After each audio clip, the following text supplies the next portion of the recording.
Brad, let's talk about Facebook. What is your biggest concern about Facebook right now? I think John just a minute ago laid out those near-term concerns pretty well. Obviously, the fear being there's not going to be enough product, and so if there's not enough product, people can't advertise as much.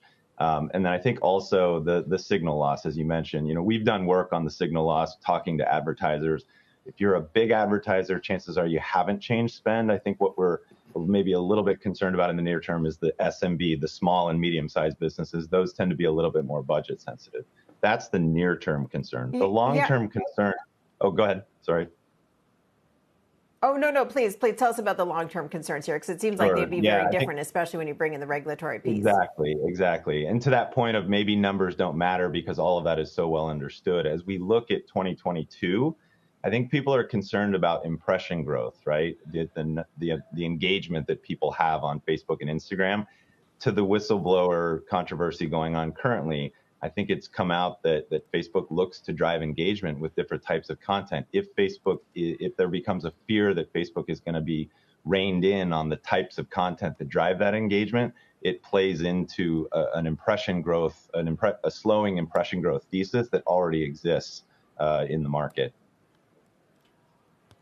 Yeah, Brad, that's interesting. One of the numbers I always look at first at when Facebook reports earnings is domestic user growth, both monthly and daily active domestic user growth, and whether that number is flat or shrinking. And that's a key factor there. Are you concerned that Facebook is losing the younger demographic, and where do you think they're going? Yeah, so I think this has been a concern that's been out there for several years. I think Facebook, even 3-4 years ago, there were reports that Facebook in particular, the Blue brand, was losing the younger demographic. I think from an Instagram standpoint, I think that platform is definitely hanging on to a lot of those users. Certainly the emergence of TikTok is kind of the new shiny toy in the space. There are a lot of younger users that, of course, are adopting that platform globally. But I don't think the MAU, the monthly active user loss, is all that new or concerning for most investors here. Brad, I mean, Facebook's down $60 from the highs. I guess I wonder how bad the number would have to be to weigh on it further. I mean, as opposed to the stock coming in hot. Yeah, I mean, I think if you can certainly set it up as if numbers are okay, it's probably better than feared. The stock probably bounces a little bit.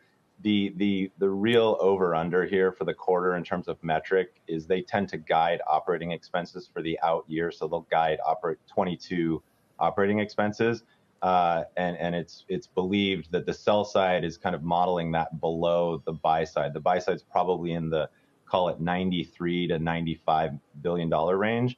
And the sell side is more like 87, and so I think there's a debate there of whether they will come in below or above that, and obviously if it's too high, that's going to hit the stock.